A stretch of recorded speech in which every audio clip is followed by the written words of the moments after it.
মহারাজের একজন কুটুম ছিল। সে রাজবাড়িতে মহারাজের আশ্রিত হয়ে থাকতো আর বড় বড় কথা বলতো। কারো মনে আঘাত দিতে সে একটুও দ্বিধা বোধ করতো না।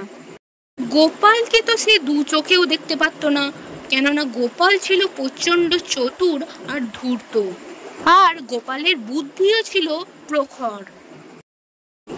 গোপালও লোকটার ওপর মনে মনে ভীষণ চটে থাকতো, কিন্তু মুখে কিছু বলতো না, শুধুমাত্র সুযোগের অপেক্ষায় ছিল।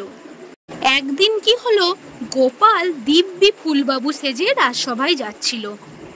পরনে কোঁচানো শান্তিপুরি ধুতি, রেশমের তৈরি কামিজ, তার ওপরে আবার চিড়িয়ার বুটিদার শাল, মাথায় লাল পাগড়ি।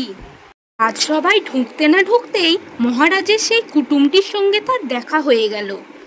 গোপালের সাজের বহর দেখে ওই লোকটি গোপালকে রহস্য করে বলল, ওহে গোপাল, তুমি যে দেখছি চিড়িয়ার গোলাম সেজে এসেছো যে।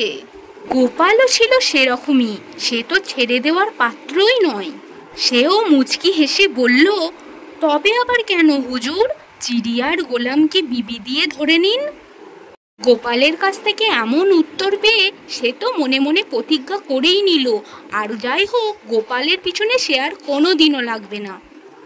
হ্যালো বন্ধুরা, কেমন লাগলো আজকের এই গল্পটি যদি ভালো লেগে থাকে তাহলে একটা লাইক করে দেবে, আর হ্যাঁ, প্লিজ চ্যানেলটিকে একটা সাবস্ক্রাইব করে দিও। আজকের মতন এই পর্যন্তই, আবার আসছি একটা নতুন মজাদার ভিডিও নিয়ে। টাটা।